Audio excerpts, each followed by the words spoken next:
Welcome to The Introvert Sisters, the podcast by introverts for introverts, hosted by Sharon and Lisa, two INFJs with a lot to say.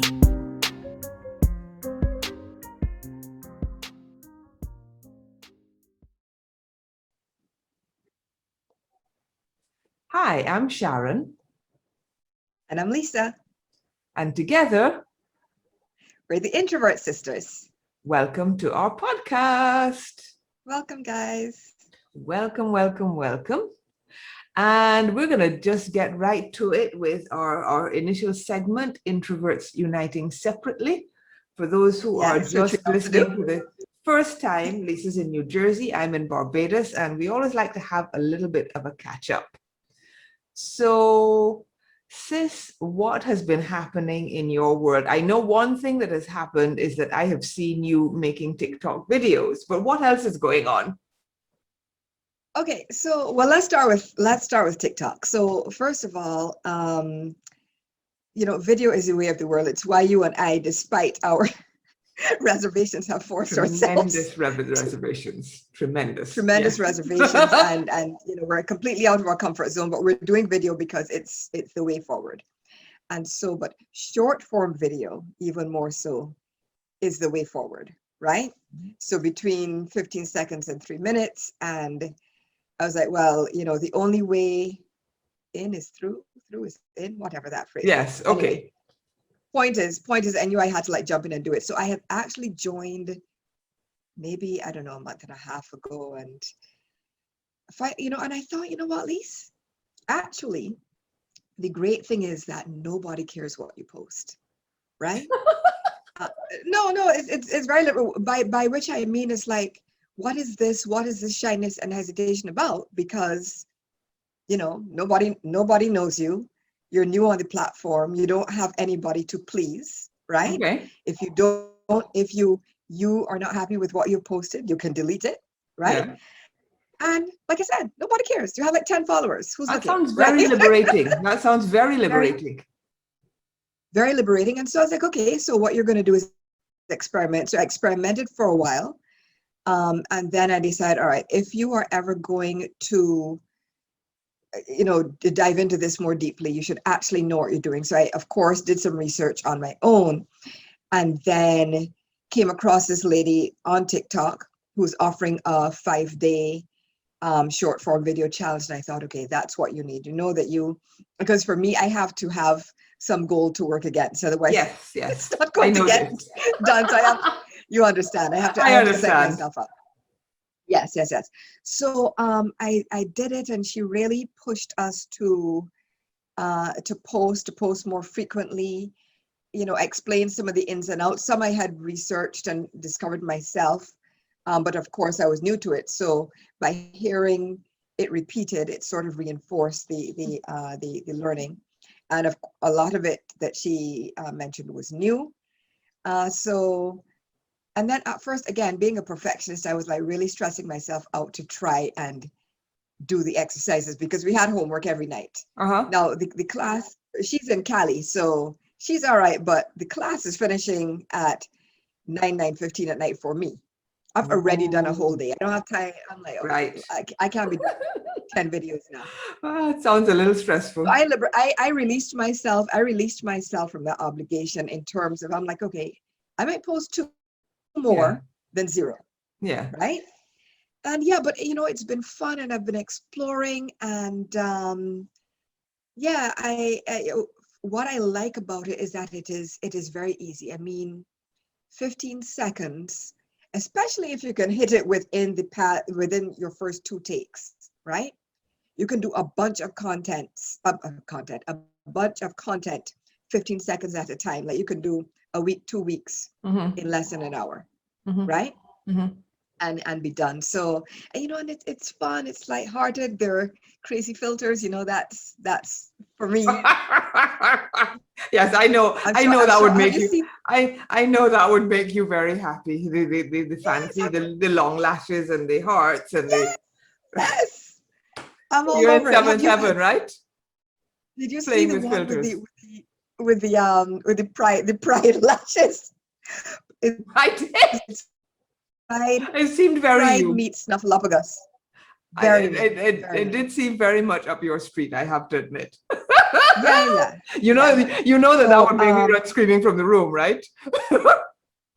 I know. So, but I mean, we'll discuss this later. But at some point, we're going to have to get on TikTok. But I have a plan.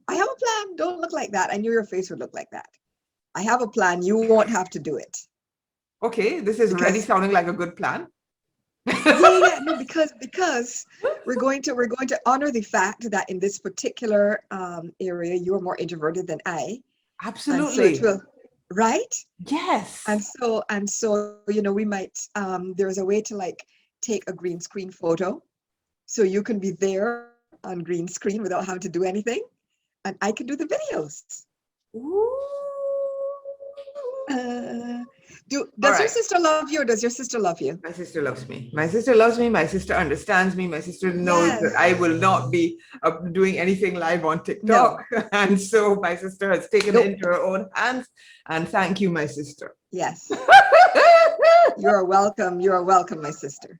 So, okay, so that's a lot about me. What about you? What's been going on? Okay, so one of the biggest changes for me is that, I've been working with Omnis Education for, it must be almost coming up to a year now. Maybe not quite, maybe nine months. Oh, yes. Right. And so things keep evolving. It's a startup, things change. It's, education technology, they keep changing what they're doing and so on. So the big change for me is that I am now the diversity team lead, which is a role that is very much in keeping with the direction that everything is going for me. It allows me to spend time talking about anti-racism, to help put together a training plan, to gather resources. Right. It kind of plays to my strengths to, I've discovered that I have strengths in mediation as well, which I guess is probably not a surprise to anybody else. You have always had those strengths. Because you are a peacemaker. Yes, so it's been very interesting, and an educator, so I get to share stuff in the anti-racism channel and respond when people raise issues, and I'm currently putting together like a guide for basically doing diversity, equity, and belonging stuff well. And can we just say that the fact that it's diversity, equity, and belonging rather than inclusion, because inclusion has those gatekeeper overtones, Yes. Right. So let's start there. So I'm very excited. I mean, this is very, very new. I mean, I want to say about 3 weeks in. Oh, wow. At the time of recording. Right. Yeah. And so it's been very, very interesting. I've had one situation where we had to deal with some, what's the word I'm looking for? I heard there was some tea. Well, no, not so much tea as there was some unconscious bias. Some lemonade. That we had to, that was coming out that we had to deal with. So that was very interesting. So, and I'm not going to. Yeah. No. I know you don't want to delve into it, but I guess I'm curious. I'm curious as to, I mean, obviously you dealt with it, but I'm curious as to, okay, was it dealt with all of you as a group, and do you now feel like it is resolved and everybody can fully move forward? Well, it was interesting because this literally happened right at the beginning. And so what happened is that we had to come up with I had to come up with a process with guidelines, with, remediation, set up meetings with people, talk things through. But, the thing I like about Omnis is that they have a zero tolerance but calling in policy, which means basically they will never not deal with an instance where someone experiences racism. But they will also give people the chance to learn and remediate and do better. I love that. Right? Actually. Not overt conscious, but if it's unconscious, you have the chance to do better, because it's very hard for us all to fight that internal programming. And the idea is that if people are prepared to learn and do better, then fine, we will work with them. So that was very interesting. That was very interesting. I love that. Anyway, Yay. Yes, I guess we should get to the matter at the hand. matter at hand. To the matter at hand. So, if you want to introduce. Okay, so recently, I'm trying to remember. I think it was maybe I don't know, a week or two ago at this point. Yeah. You wrote. I believe it was on LinkedIn, right? Interview questions that global majority people wish they could ask. Yes. Right? And yeah, what global majority people wish they could ask in an interview. And you Yes. kind of wrote it almost like as a piece of, it was like satire, like ha ha ha. Yeah.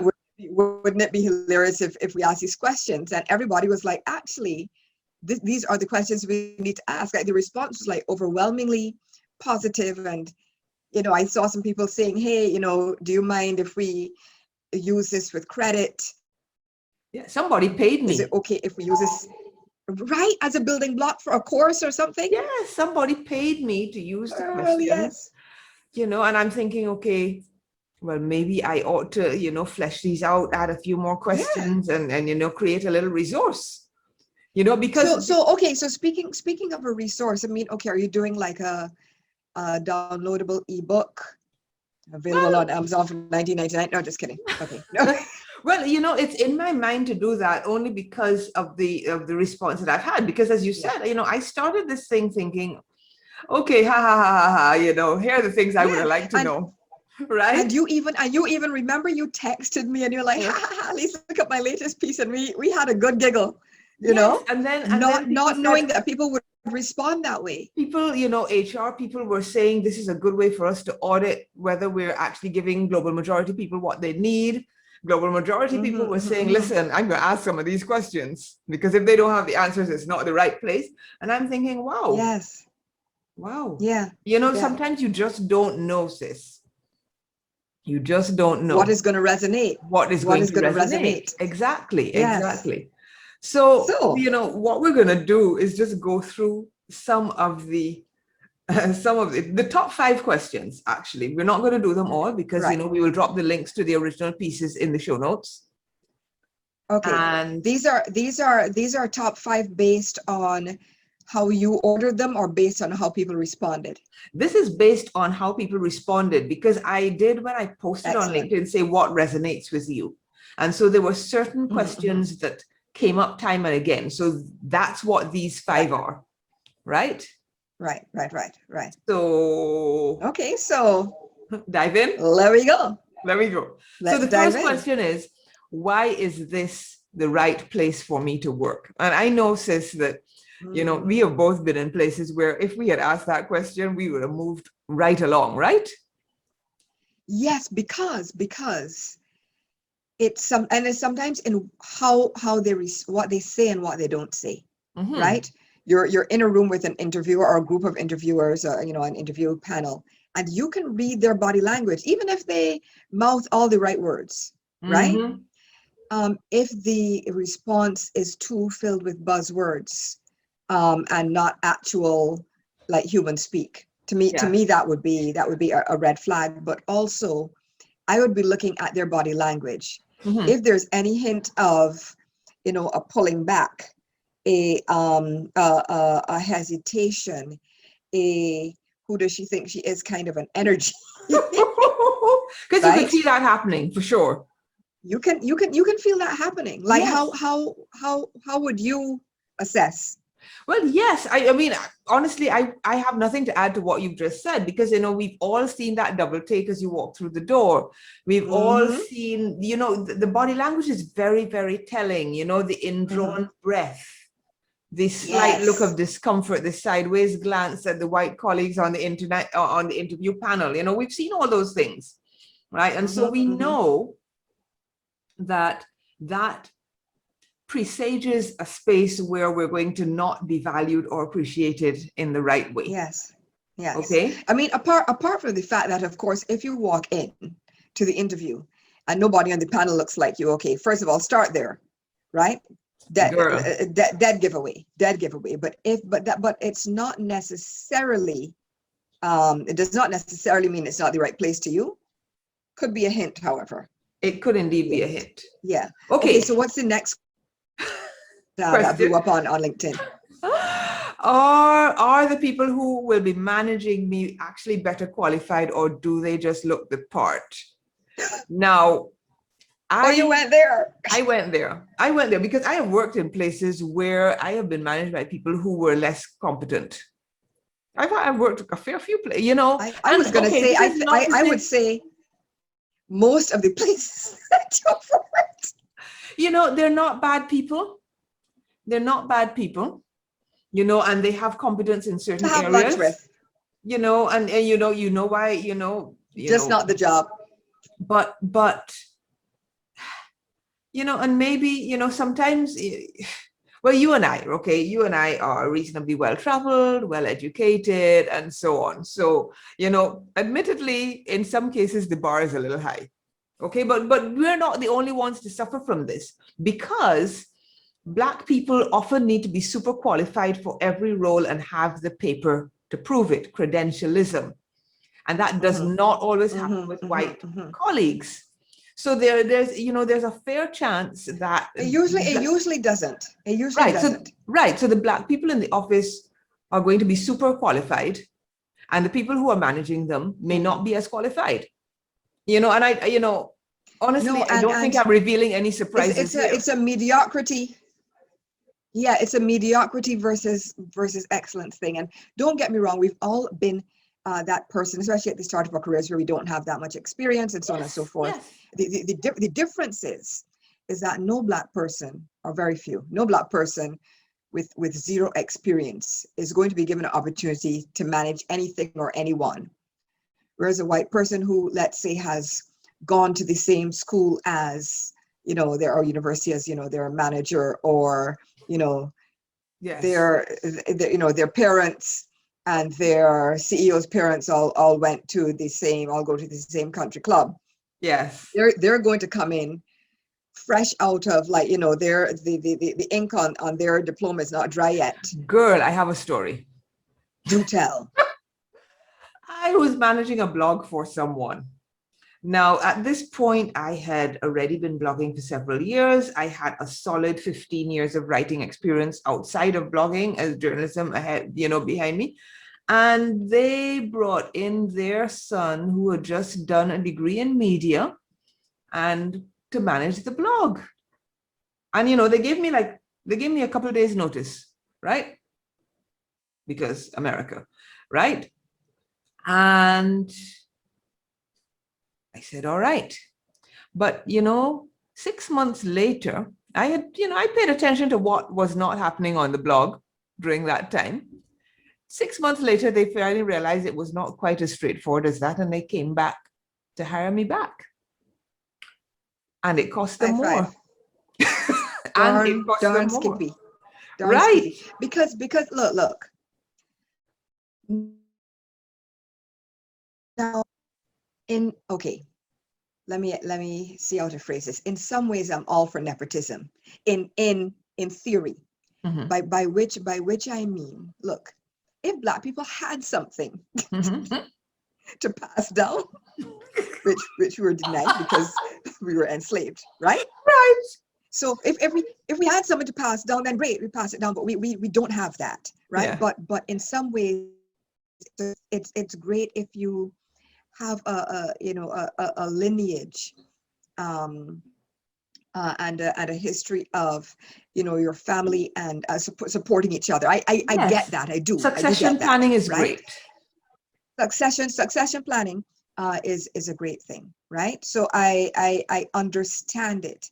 However, there are families that basically take it too far. Yeah. Right.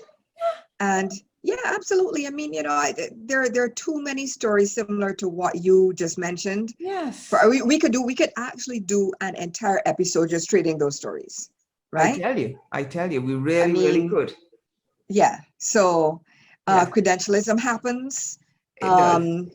And credentialism mixes with nepotism, and it's a sour rancid soup. Carry on. Why don't you take question 3? Because I know you have a story to tell about this. or 2 or 3? I feel traumatized just looking at this one, but what are my real chances of promotion, right? And typically, what happens is you ask that question first review time. Yeah. Right? If you have a mid-year check-in and whatever you feel like but the truth is that, again, a lot of us know that there is no chance, but there are places where there might be. So why waste your time, right? Exactly. Now, because I remember there was one company I stayed with for a while, and they, strung me along and strung me along and strung me along. And can I just say, I let myself be strung along because on the flip side, I should have, I had this was still at a time where job hopping was frowned upon. Yes. And so I honestly, I was strategically trying to create, a period a of several good job years, history. a good job Yes. history. So that was part of the reason why I stayed. But there was never a chance. I mean, people with seniority were let go. Mm-hmm. They brought in new fresh blood, right? Mm-hmm. And every review time, you're doing great, you do well, excellently, even in some areas, etc. But you're not ready yet. We can't give you a promotion. And then, of course, me being me, there had been some issues that racism related, credentialism related, nepotism related. Yes. That and there was also one of my colleagues who was a plagiarist. Now, as a writer, yes, that was an absolute no for me, and so I let it be known that this was not happening on my watch. And if they want it to happen on my watch, just have me and this person not work together, because I'm not associating myself with that foolishness. Yeah. Right. But of course, I was not being the docile Negro. Right. So because I was not being the docile Negro, even though I did now, I at one point was basically doing the work of what came to be like 4 or 5 people. Right. Never promoted. There was no promotion, no reward, no raise, no nothing. But and they tell you, oh, this is just normal, whatever. But then gradually, like, they bring in more people and they bring in people over you. Yes. Oh my gosh. That you have to train. And so just imagine if you could ask this question, at the outset. And again, honestly speaking, companies are going to lie, right? They're going to say, oh, we have a path, we have career pathing. You'll be able to tell, though. You'll be able to tell, because the body language will give them away. Yes, and you can even dig down. You can even dig down and ask how many people who look like me have been promoted in X period of time. Yes. How long did it take for them, these people who look like me, to get promoted? You can drill down even deeper, like when they start, because they're going to try to be, like the wet soap. They're going to try to squirrel away and run away from the question. But you can nail them down. I'm stealing those for the updater. Yes, absolutely. Steal away. Oh my gosh. Because this, let me tell you why this resonated, is because we've all felt it and experienced it. And this, what you've done is let people know, look, you are not alone. We have all gone, so many of us have gone through this. You are seen. I see you. I feel you. I am there with you. And we're not taking the ish anymore. I think also hiring managers are realizing that we see this stuff happening, right? Yeah. Speaking of which, next question, will I be paid the same as white colleagues at the same level or less? So a story that happened to me way back is that I went for an internal promotion, which came with a certain salary, which was a certain amount more than the salary that I was getting. And I got the promotion, but for some reason, I was only allocated half the raise. The The reasons for doing that were very weak. I needed the extra money. What did they tell you? And I took it. What did they tell you? You know, I really can't fully, I mean, it was honestly, we're talking 20 something years ago. Huh? So I can't remember the exact conversation, but it was somewhere, someone decided that the jump from where I had been to where I was supposed to go was too big. Now, I was the only Black person in the office. I knew other people that had got promotions and got the full raise. So my only conclusion could be that this had something to do with it. Now, you know, these were very pleasant people, nice conversations and so on, you know, but those are the ones. Those hidden biases and assumptions really did me in then. So, you know, I took the promotion and I started job hunting. Right. Of course. You know, the thing is, you mentioned, you know, these are very pleasant people. It's the pleasant ones, girl. It is the pleasant ones. Now, without wanting, you know, my life to, of course, ever be in danger, right? I almost prefer, you know what? If you want to be out there and fly your Confederate flag and ride around, you know, in your robes, like, and be obvious is what I'm saying. If you want to be obvious, then you know who they are. I prefer that because then I'm prepared. I am prepared. It is the ones who they will invite you to their house, all the while thinking that they are doing Save a Negro, right? We don't do that. Yes. We don't need saving. You know, we have to talk about white saviorism on a different episode. Because we have never done an episode about that. I don't know if we can bring ourselves to do it, but, you know, maybe. That's coming because and I remember, speaking of related to this, will I be paid the same as white colleagues at the same level? I do remember, and I know I've shared this story before, but it's so egregious. Yes. I do remember several of us around review time being told, and this was in that time period that I mentioned to you earlier, being told, you know, we couldn't get a raise, or, you know, you get like the merest, or you know, sometimes you get a raise and then you end up with less take-home pay. But you end up with less take-home pay because what it's done is bumped you into a higher tax bracket. So anyway, whatever. Yes. Let's not even go there. So point being, you get no raise or a minimal raise, right? And you're told that there's no budget. You're at your cap. No, we can't raise it. Blah, blah, blah.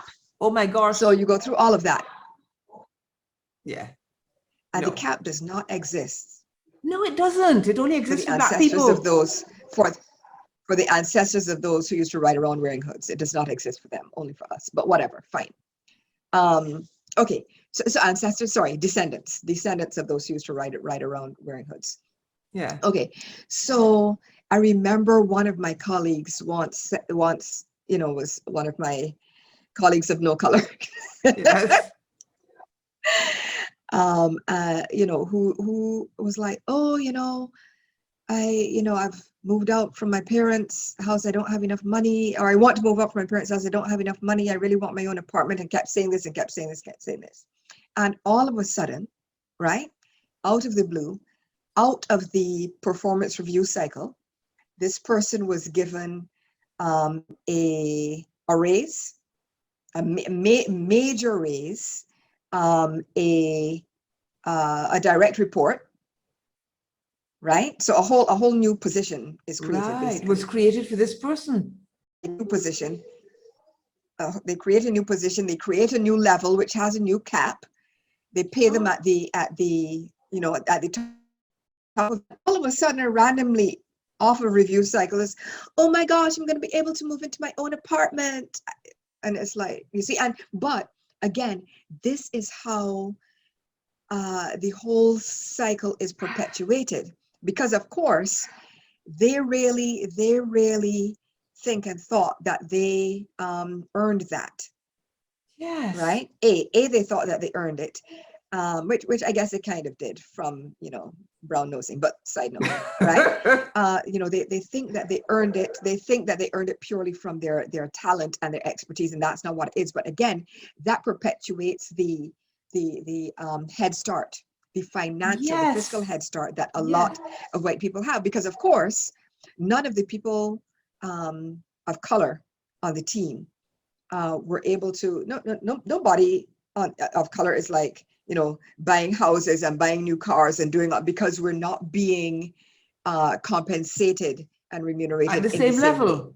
and at the No, same because level. what Yeah. happens is that, some people get the ceiling raised and some get it lowered. Right? Yeah. Yeah. Yes. Anyway. Yeah. Okay. So, So the right. last one, Woo! particularly for my black and brown friends in the US, how are you going to support me when black people get shot? I'm going to need some time. And so I'm going to just quote directly from the article here before we get into the discussion. Okay. When injustice Cool. happens to one black person, many black people feel it because they know it could happen to them. And they know it has been happening for centuries and keeps happening. So forgive us if we feel emotionally drained, angry, or sad. That's not the time to ask us for the quarterly figures or why a presentation is late. Have some empathy at least and create space for people to process. Amen. Amen. I mean, oh boy. I relate to all of that. And I think that's, and so many other people do, because you are expected to just keep going. Again, slavery, right? Yes. No matter what is going on, you're expected to go there and pick that cotton, right? Yes. If you're pregnant and you're about to deliver that child right in the field, you better pick my cotton and keep going. And that is exactly how work is set up. Capitalism is set up. Exactly. Because, and we're not going to get into it. Right? Yeah. The capital on which capitalism was founded was enslaved African and black people. And I'm just going to leave that one right there. We do not have time to get into that. Cotton capitalism. Yes. Now there are different things you're producing, but it's the same effect. It's the same people struggling, the same people not being compensated adequately, the same people, right? But, when things happen, we need time. Yes. And I remember, what I do for myself is, I take time where I can, right? But honestly speaking, like you said, that time should be set aside. Yes. It should be on a corporate, company-wide it should level, be policy. right? It should be policy. And the same way that you're going to be proactive about other issues, like we're all watching the news, right? Yes. You call that town hall, right? That quote unquote, that last minute town hall to tell the entire company, hey, we know XYZ happened, and that some of our employees might be basically experiencing trauma and be emotionally spent. And so we're having this call to let you know that we see you, we hear you, we feel you, we support you. And because of that, if you need to take time off today, take time off with no judgment, no repercussions, no Absolutely. pushback. No pushback, no payback. Just take some time, check in with your manager. But managers were letting you know that you're supposed to basically let them take this time, right? And some companies, a few companies have done that or do that, but I think they're in the minority, honestly. I think, what a lot of Black people experience is that they are expected to keep going, and it's hard. Yeah. And, this trauma is cumulative. Yeah. This trauma, besides the centuries old trauma and the decades old trauma, if you only look at the last couple of years, there could be hundreds of incidents that are on your mind, hundreds. And even in the last couple of years, and everyone feels like another blow. So, because people of color, of course, everyone has been affected by the pandemic. Yes. But as it happens, during that whole period, there was the, George Floyd and that whole movement. Yes, and all the people. Breonna Taylor and yes, all the yeah, people that have been all killed the people who since then. became hashtags. All the people who Yes. became hashtags. And the hashtags And of death we've been mean dealing that with it. people need time. Right? Agreed. Black people need So time. yeah, sis, I really, it is unfortunate that you had to write this, but I'm glad that you wrote it, if you understand what I mean. Yes, I do. Right? I do. You Yes. get it. I get it. I know you get it. Yeah. So I'm glad that you wrote it. I'm glad that people responded, and this is both part of your work as an educator, but I also see it as part of your work as a healer, which is not something that we talk about a lot here. We don't need to delve into it, but this is healing work that you're doing for your audience who feels seen and feels understood, and Yes. feels empowered, and feels like, you know what? Yes, actually, I am going to ask this question. Sharon said it's okay. I'm going to do this. Sharon has provided me, not just Sharon has said it's okay, because sometimes in life you do need almost like permission from somebody to be like, oh, is it okay if I say this, if I do this, if I address this? Because often we don't give ourselves that permission, but if somebody else says it's okay, we're like, yeah, actually it is okay. But so they feel empowered now, and not only feel empowered, but you've actually literally given them the script. You've given them the script. Here is what you say and how you say it. Here's what you pay attention to. Here's the answers and the buzzwords the vocabulary that you pay attention to. Here's the body language you pay attention to, so that you know whether or not this is a company for you. Yeah.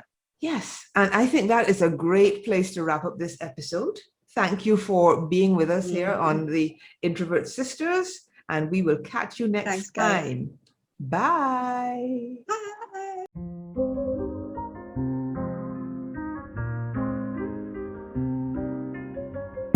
You've been listening to the Introvert Sisters. Loved what you heard?